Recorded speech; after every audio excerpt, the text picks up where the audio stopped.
Bab 161 Hal-hal yang merepotkan. Karang, Zhu Ping'an mendecakkan lidahnya sedikit. Keluarga Li yang lama benar-benar kaya. Catatan lain-lain Si Jing, Ge Hong menyatakan, Raja Nanyu pernah menghadiahkan sebuah pohon koral, setinggi 1 kaki dan 3 kaki. Dikatakan bahwa Zhao Tuo, Raja Guangnan, memberikan penghormatan kepada Kaisar Wu dari dinasti Han 2 koral pohon, masing-masing setinggi 1 kaki dan 3 kaki. Dengan 3 cabang dan 460 cabang, sepadan dengan kolam hijau di Taman Kerajaan Istana Kekaisaran Malam, seperti api, sehingga disebut pohon api dan menjadi harta karun istana. Pada dinasti Han, karang digunakan sebagai harta karun istana, yang menunjukkan betapa berharganya karang. Alasan mengapa karang begitu mahal pada zaman dahulu adalah karena selain kelebihannya sendiri, sulitnya memetik karang pada zaman dahulu juga menjadi alasan penting tingginya harga tersebut. Puisi Li Shangyin, Bi Cheng, dari dinasti Tang, bulan sedang menyaksikan kehidupan baru kelinci, dan karang jaring besi tidak memiliki cabang. Pemetikan karang dilakukan dengan cara nelayan menurunkan jaring besi ke laut, yang sangat merepotkan. Saya tidak tahu jenis karang apa yang dibawakan oleh orang kaya Li kepada gadis berkulit gelap, tapi yang pasti bernilai banyak uang. Di zaman dahulu, sangat jarang ada seorang ayah yang begitu menyayangi seorang gadis. Saat Zhu Ping'an merasa emosional, dia masih tidak mengerti mengapa gadis jahat itu diam-diam memberinya uang. Ketika orang kaya Li sedang membujuk bayinya untuk punya bayi, dia melihat Zhu Ping'an sedang melihat ke pintu ruang kerja. Keturunan keluarga manakah ini? Kenapa kamu ada di rumah? Apakah kamu di sini untuk gadismu sendiri? Begitu orang kaya Li mengambil kemungkinan ketiga, dia dengan hati-hati menyembunyikan gadisnya di belakang punggungnya dengan tangan besarnya, lalu melambai ke Zhu Ping'an, siap untuk menyelidiki lebih lanjut. Tidak semua orang bisa mendambakan benjolan bayi Anda yang berharga. Zhu Ping'an melihat orang kaya Li melambai padanya. Lalu sisiran berjalan mendekat. Saya telah bertemu Tuan Li. Zhu Ping'an menangkupkan tangannya saat dia mendekat. Dia memberi hormat. Siapa kamu? Orang kaya Li memandang Zhu Ping'an dari atas ke bawah dan bertanya dengan rasa ingin tahu. Saya Zhu Ping'an dari desa Xiahe, jawab Zhu Ping'an dengan tenang. Mendengar namanya, orang kaya Li tiba-tiba menyadari, oh, jadi kamu adalah anak miskin yang sering datang untuk meminjam buku. Ayah tidak bisa menyebutku anak miskin lagi. Saya sangat sukses sekarang. Saya telah diterima sebagai sarjana, atau orang nomor 1 di kota kita. Gadis jahat, yang dihadang oleh orang kaya Li, berkata dengan nada sinis, dengan segala jenis ketidaksukaan terhadap Zhu Ping'an dalam suaranya. Setelah mendengar ejekan dan ketidaksukaan Zhu Ping'an dari bayinya sendiri, orang kaya Li menghela napas lega. Selama bayi Anda tidak tertarik, tidak apa-apa. Apakah Anda baru saja mendengar Suer berkata bahwa dia adalah seorang sarjana? Jarang ada sarjana muda seperti itu. Tapi dia hanyalah seorang sarjana. Saya telah melihat banyak orang, termasuk pejabat. Meskipun orang kaya Li sedikit terkejut karena Zhu Ping'an diterima sebagai sarjana di usia yang begitu muda, dia tidak menganggap serius Zhu Ping'an dan hanya mengangguk ke arah Zhu Ping'an. Banyak cendekiawan gagal mencapai kemajuan lebih lanjut dalam ketenaran mereka dan tidak punya pilihan selain kembali ke kampung halaman untuk mencari nafkah dengan mengajar dan metode lainnya. Cendekiawan yang tidak kaya secara finansial, tetapi status sosialnya sedikit lebih tinggi dibandingkan orang biasa, disebut cendekiawan miskin. Makan abalon. Ia juga akan menyukai ikan kecil dan udang.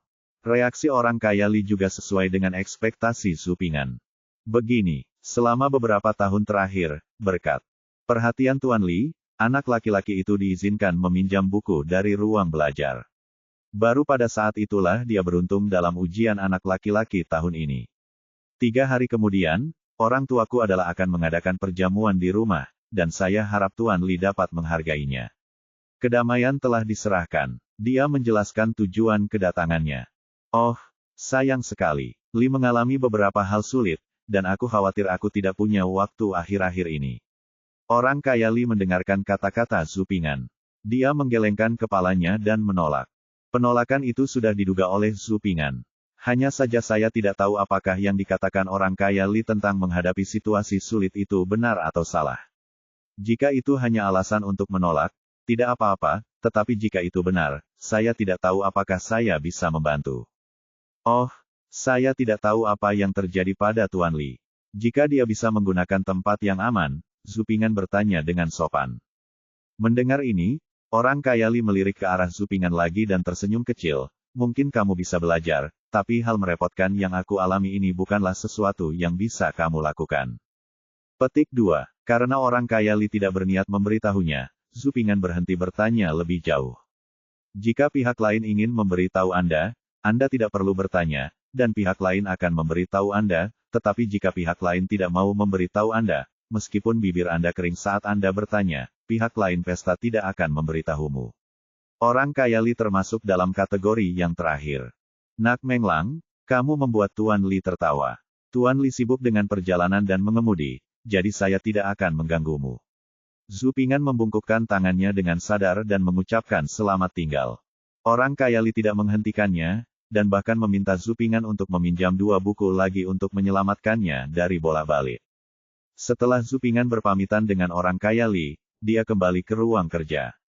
Karena baru saja mendapat izin dari orang kaya Li, Zupingan pergi ke rak buku untuk mencari buku lagi tas sekolahnya. Ini, bersiap-siap untuk pulang.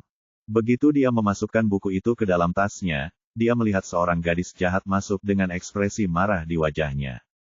Ini benar-benar keterlaluan. Mereka memakan semuanya dari dalam hingga luar. Aku tidak menyebut mereka paman sejak awal. Mereka benar-benar sekelompok serigala bermata putih yang tidak kukenal. Aku tidak percaya ayahku bisa, aku tidak tahu apakah mereka membiarkan seseorang memeriksa buku rekeningnya. Dengan ekspresi marah di wajahnya, dia masuk sambil berbicara dengan Huaer, pelayan kecil Baozi yang berjalan di sampingnya. Zupingan yang hendak pergi mendengarkan selama 2 menit lagi. Sepertinya gadis teduh itu sedang membicarakan hal-hal sulit yang dikatakan orang kaya Li. Dari perkataan gadis jahat itu, sepertinya beberapa pemilik toko di bawah pimpinan orang kaya Li telah berkolusi dan bekerja sama dalam beberapa tahun terakhir. Mereka sepertinya telah menghambur-hamburkan banyak uang dari orang kaya Li melalui pembukuan palsu dan cara lainnya. Orang kaya Li juga mendengar berita itu secara tidak sengaja, dan ditambah dengan fakta bahwa keuntungan dalam 2 tahun terakhir sepertinya menurun drastis, dia menjadi curiga terhadap beberapa pemilik toko pembukuan akuntansi sepertinya sempurna. Singkatnya, orang kaya Li membawa beberapa kantor akuntansi di rumahnya dan memeriksanya selama beberapa hari, tetapi tidak ditemukan masalah. Keuntungannya rendah, dan orang kaya Li tidak menemukan masalah apapun di rekeningnya. Hal ini memberikan alasan kepada pemilik toko untuk menghubungi bisnis lain secara pribadi, membuat rantai bisnis yang telah dibangun dengan susah payah oleh orang kaya Li agak tidak stabil. Penjaga toko dan orang kaya Li hanya memiliki hubungan kerja, tidak seperti pelayan yang menandatangani kontrak jual-beli. Apalagi mendengarkan perkataan Li Su, sepertinya penjaga toko itu ada hubungannya dengan keluarga Li tidak berani bertindak gegabah, sehingga tidak mudah menghadapinya, dan menjadi masalah yang sulit bagi orang kaya Li. Bab 162, Rekomendasi Mandiri yang Gagal. Menjaga dari siang dan malam, sulit untuk menjaga dari pencuri rumah. Ternyata seekor tikus telah memasuki kerajaan bisnis orang kaya Li. Ia dilahirkan di rumah. Terlebih lagi, tikus tersebut tampaknya telah menjadi roh. Ia memiliki pengetahuan yang mendalam dan bahkan menjaga rekening orang kaya Li dan keluarganya telah memeriksa ruang akuntansi di rumah selama beberapa hari. Periksa rekeningnya, dan tidak akan ditemukan masalah. Jika tidak diperiksa, tikus akan mengosongkan lumbung, apalagi jika tidak menemukan apapun di cek ini, akan membuat mereka bertindak tidak bermoral di kemudian hari, dan sekarang mereka sudah mulai berhubungan dengan perusahaan lain. Tidak aneh kalau ini rumit. Namun, yang palsu tetaplah palsu, betapapun kedap airnya, itu tetaplah akun palsu. Selama itu akun palsu, akan selalu ketahuan jika diselidiki. Adapun alasan mengapa pembukuan tidak ditemukan tidak lebih dari masalah cara dan waktu. Orang-orang telah mempersiapkan pembukuan dengan cermat selama bertahun-tahun. Bagaimana Anda bisa mengetahuinya dalam beberapa hari? Hanya 2 kantor akuntansi. Metode akuntansi saat ini pada dinasti Ming mungkin adalah metode akuntansi pendapatan dan pengeluaran dalam metode akuntansi single entry, atau akun berkaki 3. Sekarang kita berada pada periode Jiajing, mungkin sudah menjadi akun segitiga. Namun, ini bukan masalah, saya telah mempelajarinya di kehidupan saya sebelumnya. Ketika saya mempelajari metode akuntansi kuno, saya bercanda dengan teman sekelas saya bahwa di era ketika tidak ada naga, saya mempelajari keajaiban membunuh naga. Saya tidak menyangka bahwa saya kehilangannya di timur dan mendapatkannya di timur pohon murbei. Apa yang saya pelajari sebelumnya sekarang berguna. Zhu Ping'an tidak bisa menahan diri untuk tidak mengangkat sudut mulutnya saat dia memikirkan masa lalu. Sungguh suatu kebetulan. Dia sedang memikirkan apakah dia dapat merekomendasikan dirinya lagi, hanya untuk membalas budi. Sebelum Zhu Ping'an dapat merekomendasikan dirinya, gadis jahat Li Su di sana mulai berteriak. Oke, Zhu Ping'an, kamu nyengir. Apakah kamu sombong? Gadis jahat itu mengeluh kepada pelayan kecil itu. Tiba-tiba, dia melihat Zhu Ping'an meringkuk di sudut mulutnya dan tersenyum. Gadis jahat itu tidak tahan lagi dan menunjuk ke arah Zhu Ping'an dengan jari rampingnya. Mata bos terbuka lebar, penuh amarah. Sungguh serigala bermata putih, kamu sama seperti mereka. Gadis jahat Li Su menatap tajam ke arah Zhu Ping'an, sangat marah, dan jari-jarinya yang terulur gemetar karena marah. Serigala bermata putih. Mengapa Anda memikirkan 40 tael perak ketika Anda mendengar 3 kata ini? Karena itu, untuk pertama kalinya, Zhu Ping'an tidak berpikir untuk marah pada masalah gadis teduh yang tidak masuk akal itu. Saya tidak sombong, hanya karena saya pikir saya bisa membantu. Zhu Ping'an memandang gadis jahat itu dan berkata dengan tenang. Zhu Ping'an baru saja selesai berbicara. Gadis licik di sana, Cherry, segera tersenyum menghina dan mengeluarkan suara aneh. Kamu pikir kamu hebat hanya karena kamu diterima sebagai sarjana. Kamu terlalu percaya diri. Kamu pikir kamu bisa membaca buku rekening jika kamu bisa membaca. Menurutmu siapa kamu ya? Kamu berisik sekali untuk seekor katak. Petik 2. Gadis jahat itu mengerucutkan bibirnya, dengan sinis, dan mengangkat hidung dan matanya. Benar saja, dia tetap jahat dan berbisa seperti biasanya. Bersikap sombong membuat orang ingin menghajarnya. Gadis ini hanya meremehkannya. Pada saat itu, gadis ini pasti telah mencubit kepalanya di pintu sebelum membiarkan orang memberikan uangnya. Jika tidak, dia tidak akan bisa mengetahuinya. Adapun spekulasi kami bahwa wanita muda itu jatuh cinta pada cendekiawan malang itu, spekulasinya sejauh ini. Ini semua tidak masuk akal. Di zaman modern, tingkat pemujaan gadis ini terhadap uang benar-benar kalah dengan Mano Shibaji yang lebih suka menangis di dalam BMW daripada tertawa di atas sepeda. Ini adalah gadis yang berganti pakaian baru setiap hari, dan dia tidak pernah terlihat sama lagi. Bahkan jika kepalanya terjepit di pintu 18 kali, dia tidak akan pernah membuat tebakan seperti itu. Mendengarkan kalimat kirinya saja sudah seperti katak. Kalimat buruk di sebelah kanan menunjukkan sikap gadis ini terhadapnya. Selain itu, saya sama sekali tidak tertarik pada orang yang jahat dan sombong seperti ini. Tidak peduli betapa cantiknya dia, saya tidak tertarik pada penaklukan, pelatihan, del. Oleh karena itu, Zhu Ping'an berpikir untuk membantu keluarga Li Kali.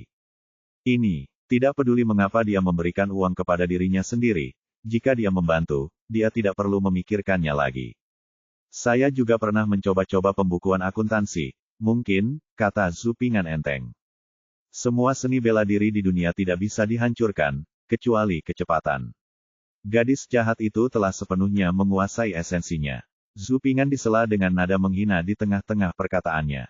Baca bukumu. Gadis jahat itu memutar matanya. Orang jahat ini bisa berbohong.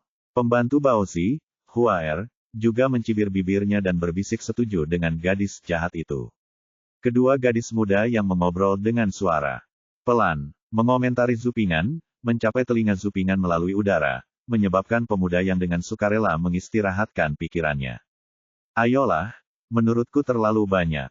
Temukan lebih banyak kantor akuntansi, habiskan lebih banyak waktu, lambat dan hati-hati, dan Anda selalu dapat menemukan celah di pembukuan. Apa yang palsu akan selalu palsu. Tidak perlu menggunakan diriku sendiri kok, haha.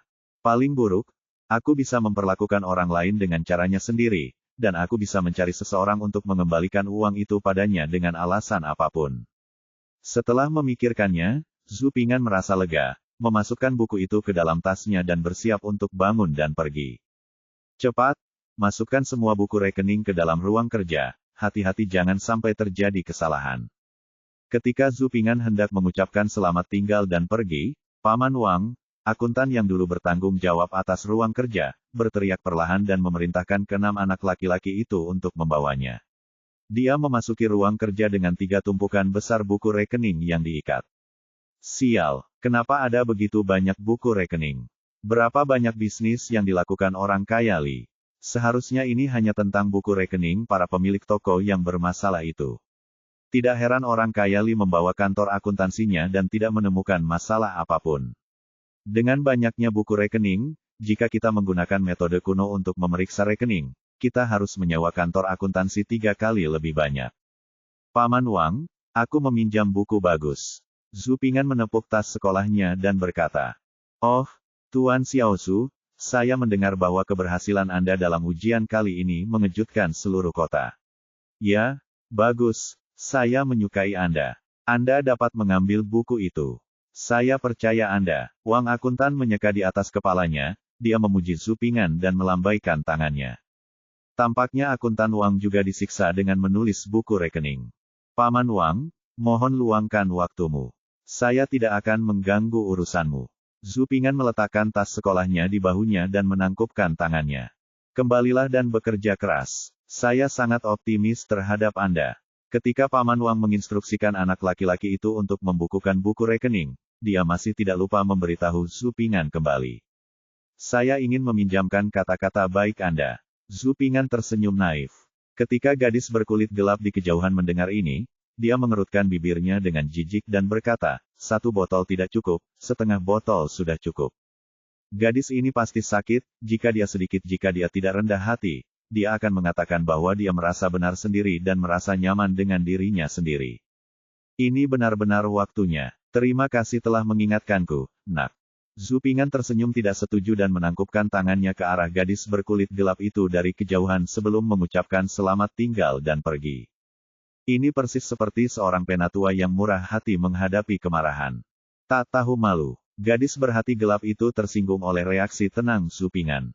Dia mencibir bibirnya dan menjerit jijik lagi. Sayangnya, Zhu Ping'an sudah pergi, dan gadis yang marah itu menghentakkan kakinya lagi. Bab 163, Nenek Moyang melindungi keponakan tetapi tidak melindungi paman. Ketika dia keluar dari rumah Li, sekitar jam 4 atau 5 sore, Zhu Ping'an pergi ke rumah mentornya lagi dan melihat-lihat akan kembali dalam jangka pendek. Udara musim gugur sejuk, namun masih sangat panas. Para petani di ladang masih bekerja tanpa kenal lelah dan mengeluarkan banyak keringat untuk memastikan panen yang baik tahun ini.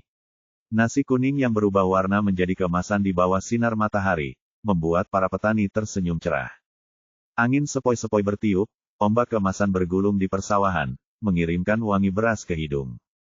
Berjalan di jalan pedesaan, Zhu Ping'an sesekali menyapa tetangganya di ladang dan memuji mereka atas pertumbuhan tanaman yang baik, yang membuat para tetangga ini bahagia untuk waktu yang lama. Ketika saya hendak pulang, saya melihat ibu saya, Nyonya Chen, sedang mengobrol dengan sekelompok bibi. Ibu saya, Nyonya Chen, sedang berbicara dengan para bibi dengan mata berseri-seri. "Hei, bibinya, bukankah itu Ping'an Langmu?" Seorang bibi melihat Zhu Ping'an dan berkata kepada Nyonya Chen. Kemudian Chen berbalik dan melihat Zhu Ping'an, lalu melambai agar Zhu Ping'an datang. Zhu Ping'an berjalan dalam 2 langkah cepat, pertama menelepon ibunya, lalu menyapa beberapa bibi di sekitarnya. "Suer, jika kamu memberiku lebih banyak, apa gunanya junior sepertimu?" Ibu selalu tidak dapat mengingatnya. Wajah Nyonya Chen penuh kebanggaan ketika dia berbicara. "Ibuku sangat menikmatinya. Namun, karena ibu menyukainya, dia harus bekerja sama sepenuhnya." Jadi Zhu Ping'an menjelaskan peran dan hak istimewa Lin Seng dalam bahasa sehari-hari, termasuk sedikit berlebihan. "Tapi ibu saya, Ni Chen, senang mendengarkan. Keluarga Souyi, kamu bisa menunggu dan menikmati berkahnya. Ping'an Langmu sangat pintar, dia ditakdirkan untuk menjadi pejabat tinggi di masa depan." Bibi dan bibi semuanya mengungkapkan rasa iri mereka pada ibu mereka, Nyonya Chen. Puji Zhu Ping'an atas kecerdasannya. "Dia tidak pintar, dia hanya bekerja sedikit keras. Setiap kali aku bangun untuk memasak, aku bisa melihatnya membaca dan berlatih kaligrafi di halaman." Ibu Chen mengatakan ini, tetapi alisnya dipenuhi dengan kata-kata, anak bangga pada dirinya sendiri. "Dulu ibu saya tidak terlalu suka ngobrol dengan bibi, tapi belakangan ini dia selalu suka nongkrong di grup bibi, dan apapun yang mereka bicarakan, dia selalu bisa mengganti topik ke anak keduanya, dan lalu nikmati rasa iri, dan kebencian semua orang. Saya bisa menikmati sepanjang hari setiap saat." Kali ini juga, setelah menikmati berbagai rasa iri semua orang, Chen dengan enggan pulang bersama Zhu Ping'an. Dalam perjalanan, senyuman di wajah ibunya tidak pernah berhenti, dan seluruh wajahnya berseri-seri, seolah-olah dia lebih dari 10 tahun lebih muda. Ketika Zhu Ping'an dan ibunya kembali ke rumah, tidak ada seorang pun di rumah. Seperti biasa, ayahnya mengendarai gerobak sapi bolak-balik antara kota dan desa pegunungan, dan kakak tertuanya pergi ke pegunungan. Bersiaplah untuk pesta air mengalir 3 hari kemudian. Ibu Chen mulai menyiapkan makan malam, sementara Zhu Ping'an kembali ke kamar dan mulai menyalin buku-buku koleksi keluarga Li yang dipinjam hari ini. Semuanya terorganisir dan teratur. Yang pertama kembali adalah Zhu Pingchuan, kakak tertua yang pergi ke pegunungan. Panen kali ini sepertinya jauh lebih besar dari biasanya. Keranjang di punggungnya penuh dengan barang-barang, dan dia membawa 2 ekor kelinci gemuk di tangannya. Pastor Zhu segera kembali, mengemudikan kereta ke dalam rumah. Saya mengeluarkan roti daging, buah-buahan, dan barang-barang lain yang saya beli dari kota dari mobil. Makan malamnya sangat hangat, dan saya bisa merasakan cinta keluarga saya di mana-mana. Senang rasanya berada di rumah. Zhu Ping'an hanya bisa menghela nafas. Senang rasanya berada di rumah. Tidak semua orang setuju. Misalnya, Paman Zhu Ping'an, Zhu Souren, yang sibuk bepergian tetapi menunggu sampai gelap sebelum kembali ke rumah, tidak berpikir demikian. Di mana rumah saya bisa dibandingkan dengan Sungai Qinhuai yang makmur? Sungai Qinhuai lebih baik. Ada orang yang mengagumiku karena menawan dan menawan, tapi tidak seperti sekarang, aku harus merahasiakannya saat pulang ke rumah. Adapun kenapa dia licik, itu bukan karena keponakannya baru pertama kali mengikuti ujian anak laki-laki itu. Siapa sangka dia tidak hanya lulus ujian daerah, ujian pemerintahan, dan ujian perguruan tinggi dengan lancar, tetapi juga lulus ujian pemerintahan yang sangat sulit ujian dan ujian perguruan tinggi yang lebih sulit lagi. Meraih juara pertama ujian, tidak hanya diterima sebagai sarjana tetapi juga mendapat gelar kepala kasus. Bagi saya, nasib saya buruk dan hidup saya penuh dengan kemalangan. Ini adalah 1 tahun lagi saya gagal dalam ujian. Saya telah bersekolah selama beberapa dekade dan mengikuti ujian lebih dari 10 kali, tetapi saya disusul oleh seorang anak laki-laki yang baru memulai. Tidak ada banyak hal di luar, tetapi semakin dekat saya ke desa, saya semakin merasa malu, jadi saya menunggu sampai pria kulit hitam itu dapat melihat dengan jelas sebelum memasuki desa. Sayangnya, para leluhur melindungi keponakan mereka, tetapi tidak melindungi paman mereka. Sebelum ujian, saya diramal oleh seorang peramal, mengatakan bahwa dengan restu dari nenek moyang keluarga Zhu kami yang lama, saya pasti menjadi pemenang kali ini, tetapi tanpa diduga, saya dirampok oleh keponakan saya. Saya akan mencari ahli Feng Shui untuk memeriksanya lain kali. Saya selalu merasa bahwa keluarga anak kedua adalah penghalang bagi keluarga saya sendiri dan menekan keberuntungan saya. Paman Zhu Souren sedang berpikir sambil menyelinap dari pintu masuk desa ke rumah tua keluarga Zhu. Untungnya, semua orang sedang makan atau istirahat di rumah saat ini, dan tidak ada seorang pun di jalan di desa. Hal ini memungkinkan Paman Zhu Souren berjalan ke rumah tua keluarga Zhu dengan lancar. Zhu Souren berdiri lama di rumah tua keluarga Zhu, mengumpulkan emosinya, lalu dengan lembut membuka pintu rumah tua keluarga Zhu. Saat ini, makan malam telah disantap di rumah tua keluarga Zhu, dan Tuan Zhu sedang duduk di halaman menikmati udara sejuk di bawah bintang-bintang. Tuan Zhu senang sekaligus sedih akhir-akhir ini, ia senang karena cucunya mendapat juara pertama dalam ujian sarjana, namun ia sedih karena putra sulungnya gagal lagi. Faktanya, yang paling diinginkan Tuan Zhu adalah putra sulungnya bisa bersekolah di sekolah menengah. Jika dia bisa membuat keputusan, dia pasti akan memberikan ketenaran kepada putra sulungnya. Namun kenyataan adalah kenyataan, yang membuat Tuan Zhu merasa sakit hati sekaligus bahagia, dan ia sedikit kecewa dengan putra sulungnya. Tuan Zhu juga sangat merindukan putra sulungnya. Cucunya telah kembali selama 2 hari. Mengapa putra sulungnya belum kembali? Ketika Tuan Zhu sedang berbicara tentang putra sulungnya, dia menemukan bahwa pintu dibuka dan seseorang masuk. Sosok itu agak familiar. Sebelum Tuan Zhu dapat melihat lebih dekat, dia melihat sosok itu berjalan mendekat, berteriak, dan berlutut di tanah. Ayah, anakku tidak berbakti.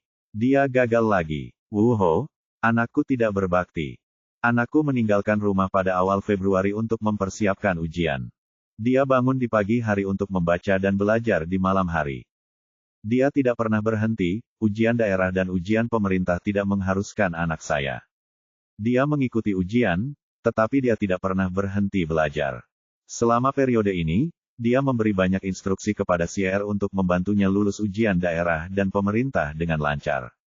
Kesehatan putranya tidak sebaik yang dia harapkan.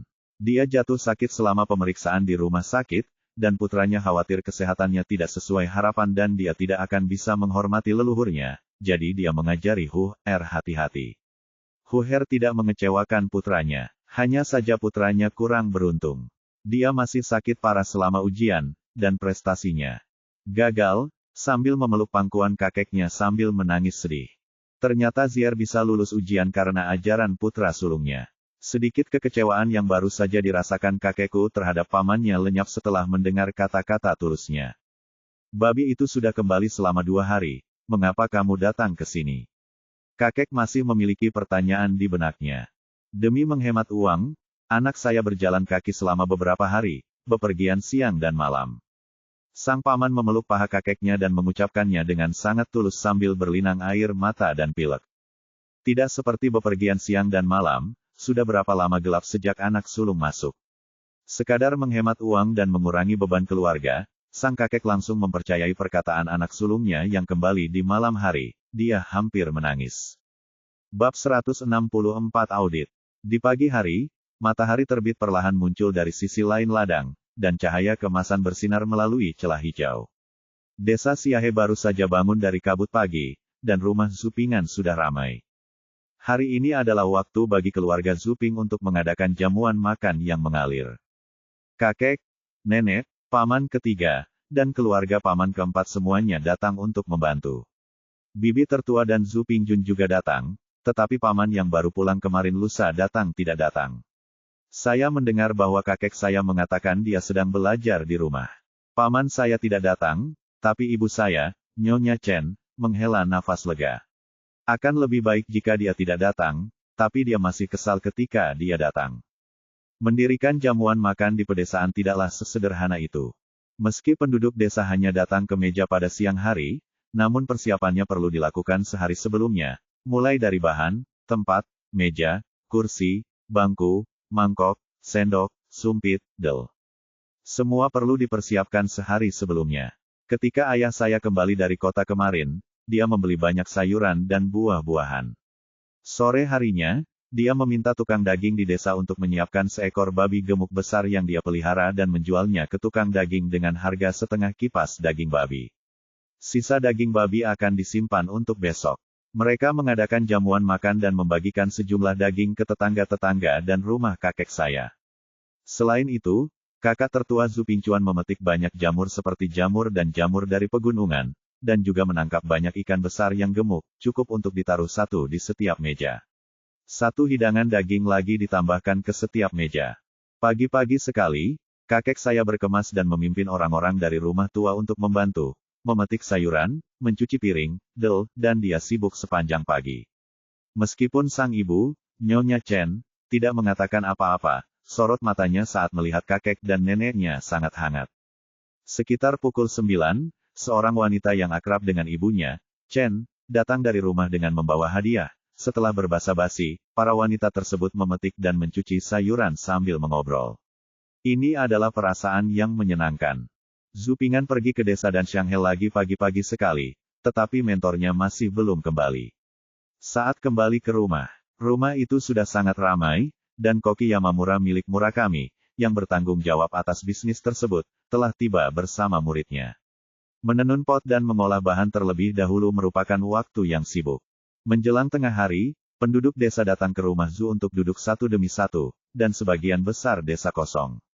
Duduk di jamuan makan adalah kata-kata penduduk desa, jamuan makan dan jamuan makan adalah dua nama dan satu hal. Karena ada banyak orang, jadi jamuan air yang mengalir ditempatkan di ruang terbuka di luar pintu, dan ada banyak orang. Oh, anak kedua dari keluargamu telah melakukan pekerjaan dengan baik. Kamu, keluarga Zu yang lama, kali ini asap keluar dari kuburan leluhur mereka. Sungguh menakjubkan bisa mengikuti ujian sarjana pada usia 13. Dalam beberapa tahun, saya pasti akan menjadi sarjana nomor 1. Kembalilah. Setiap kali keluarga Zhu lewat, penduduk desa akan selalu mengungkapkan satu atau dua kata iri atau cemburu. Hasilnya, ibu saya, Ni Chen, menjadi orang yang paling bahagia hari ini. Dia merasa bangga, dan wajahnya merah dan berseri-seri sepanjang hari. Jangan menertawakan anggur berlumpur dari rumah pertanian. Di tahun-tahun baik, ayam dan lumba-lumba menjadi tamunya. Perjamuan keluarga Zhu hari ini penuh dengan hidangan, terutama hidangan daging, termasuk ikan dan babi.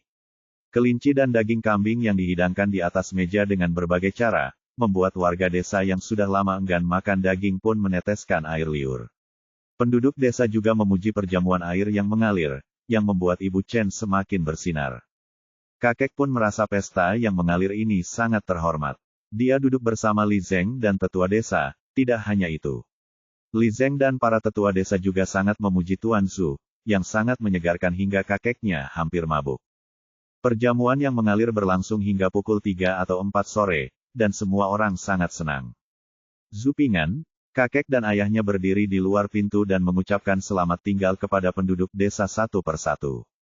Ibu Chen sedang menyapa kenalannya di rumah. Tetangga tersebut membagi piring dan bahan selada yang belum disentuh dengan sumpit satu persatu, dan meminta tetangga tersebut untuk membawanya ke dalam mangkuk.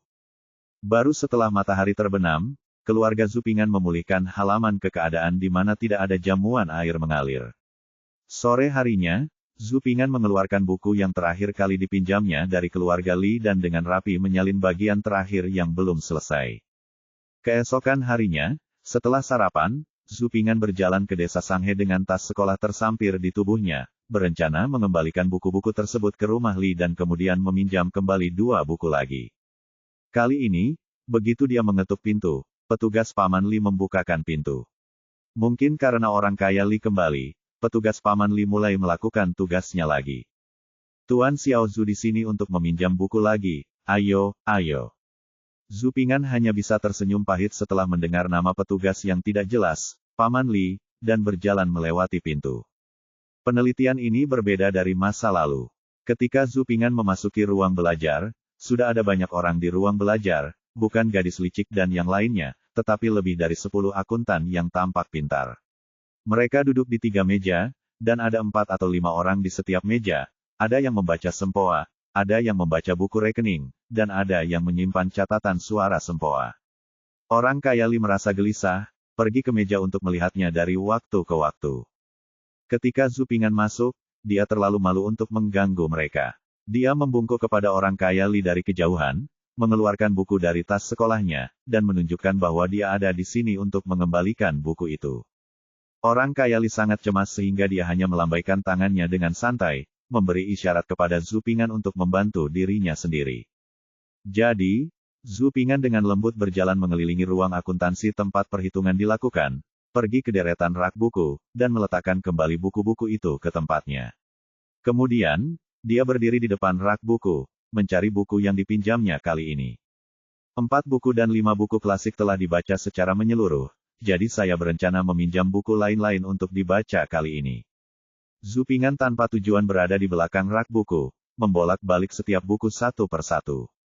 Ketika dia melihat buku yang sedikit menarik minatnya, dia berhenti dan membaca sebentar sebelum melanjutkan ke buku berikutnya. Suara sempoa yang diputar di luar masih ada, hampir tidak pernah berhenti. Akuntan yang bertanggung jawab memeriksa rekening sangat menderita. Dia telah memeriksa rekening selama 3 hari berturut-turut. Dia pada dasarnya tidak mendapatkan banyak istirahat kecuali tidur singkat di malam hari, tetapi dia masih tidak menemukan apapun di buku rekening. Apa masalahnya? Orang kaya Li mendesak, membuat para akuntan ini semakin kelelahan. Saat Zhu Ping'an sedang membolak-balik buku, gadis jahat itu membawa pelayan Baozi, diikuti oleh 2 wanita tua, ke ruang kerja. Ayah, apakah kamu sudah mengetahuinya? Gadis jahat itu bertanya begitu dia memasuki pintu. Suer, kenapa kamu ada di sini? Ruang kerja terlalu panas. Alangkah baiknya jika tetap di kamarmu. Ayah akan meminta seseorang untuk mengirim 2 baskom es lagi ke kamarmu. Orang kaya Li melihat bayinya masuk belajar dan bahkan melihat buku rekening. Ayah, aku tidak seksi. Apakah ada yang salah dengan buku rekening? Li Su memutar tubuhnya 2 kali dan bertanya sambil cemberut. Ahem, uhuk, cepat, cepat. Bujuk orang kaya Li. Itu akan segera datang, itu akan datang. Kamu mengatakan ini kemarin, tapi belum ketahuan. Ini terjadi lagi hari ini. Mulut cemberut Li Su bisa menampung botol minyak. Kamu harus cepat memeriksa rekeningnya, dan jangan lambat mengumpulkan uang. Melihat bayinya semakin marah, orang kaya Li pun menjadi sedikit cemas, dan berbalik untuk bergegas ke 3 meja di belakangnya. Bab 165, ini adalah akun palsu. Lebih dari 10 pemegang buku juga sangat menderita, kecuali saat makan, mereka bahkan tidak minum air, dan sejauh ini mereka hanya memeriksa kurang dari 1% buku besar. Setiap buku rekening dan setiap nomor diperiksa oleh 2 orang yang menggunakan sempoa untuk menghitung guna memastikan tidak ada masalah di setiap rekening. Namun sejauh ini belum ditemukan buku besar yang bermasalah. Oleh karena itu, ketika orang kaya Li mendesak untuk melakukan penyelidikan, para akuntan ini tidak dapat menceritakan kisah penderitaan mereka, sehingga mereka hanya dapat menggunakan sempoa. Ayah, bisakah mereka melakukannya? Gadis jahat Li Su melirik ke ruang akuntansi yang berderak dan bertanya pada orang kaya Li dengan cemberut. Pastinya, ini sudah menjadi kelompok akuntan terbaik di Kabupaten Huaining. Orang kaya Li melihat kembali ke lebih dari 10 akuntan yang sedang memeriksa rekening, dan menjawab hartanya. Lalu ada apa? Kamu bahkan tidak bisa menemukan 1 akun pun. Li Su, seorang gadis jahat, tidak percaya dengan perkataan orang kaya Li. Itu datang, itu datang. Orang kaya Li menghiburnya. Itu lagi, aku tidak mau mendengarnya. Gadis jahat itu menutup telinganya, cemberut dan duduk di samping, mengabaikan orang kaya Li. Leluhur kecilku, tunggu sebentar. Orang kaya Li berkeringat dengan cemas. Melihat pemandangan tersebut, para akuntan yang sedang memeriksa rekening merasakan banyak tekanan. Mereka bekerja keras dan tidak berani bersantai sejenak. Buku rekening dibuat lebih realistis dari yang sebenarnya. Buku besar perlu distandarisasi agar tidak ditemukan celah. Jika orang kaya Li tidak membayar mahal, para akuntan ini pasti mengira orang kaya Li sedang menggoda mereka dengan pembukuan rekening yang sebenarnya. Orang kaya Li ada di samping, membujuk bayinya yang sedang hamil. Dia juga meminta seseorang untuk membawakannya baskom es untuk mendinginkannya, dan dia juga meminta seseorang untuk membawakan makanan ringan melon dan buah-buahan dari dapur. Akhirnya, dia membujuk bayinya untuk merawatnya. Setelah dibujuk, orang kaya Li teringat pada buku rekening dan menjadi marah.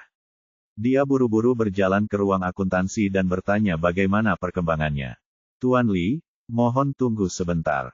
Biarkan orang kaya Li menunggu sebentar, lalu kantor akuntansi akan mengumpulkan datanya, menghitungnya secara terpisah, lalu merangkumnya kembali untuk perbandingan.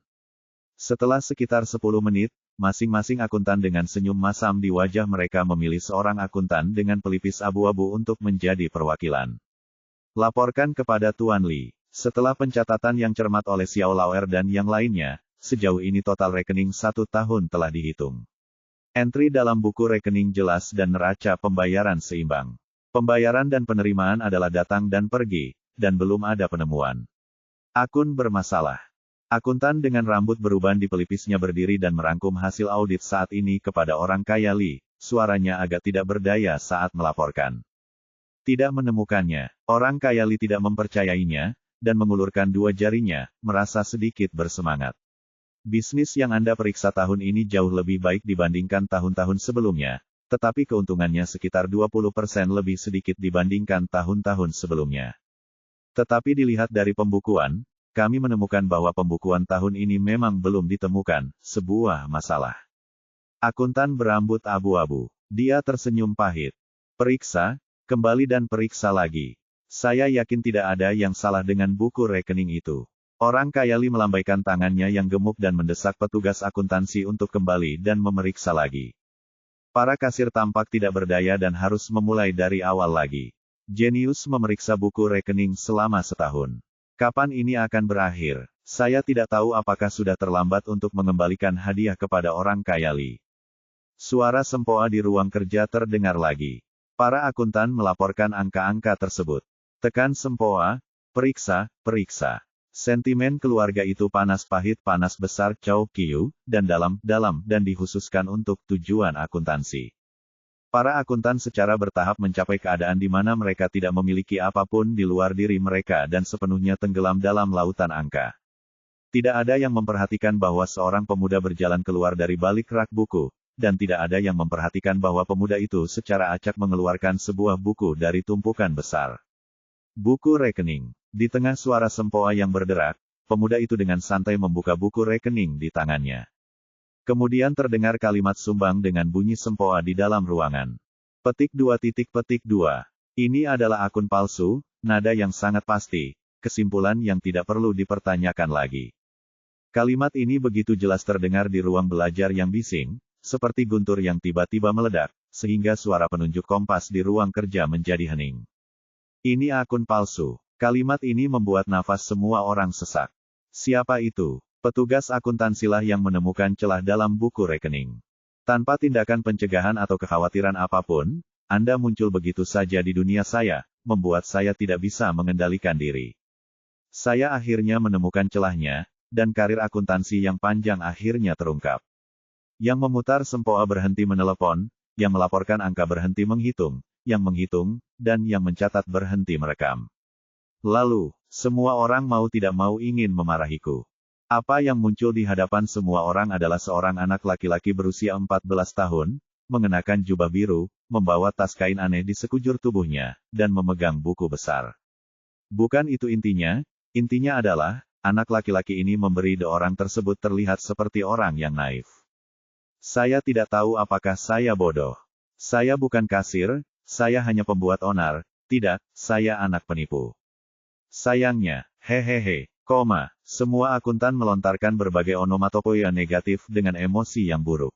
Ketika orang kaya Lee mendengar seseorang berkata, ini akun palsu, dia menoleh dengan tajam dan melepaskan topi kulit melon yang dia kenakan. Memalingkan kepalanya, kegembiraan di wajah orang kaya Lee menghilang, dan kemudian dia menjadi cemberut. Ada apa?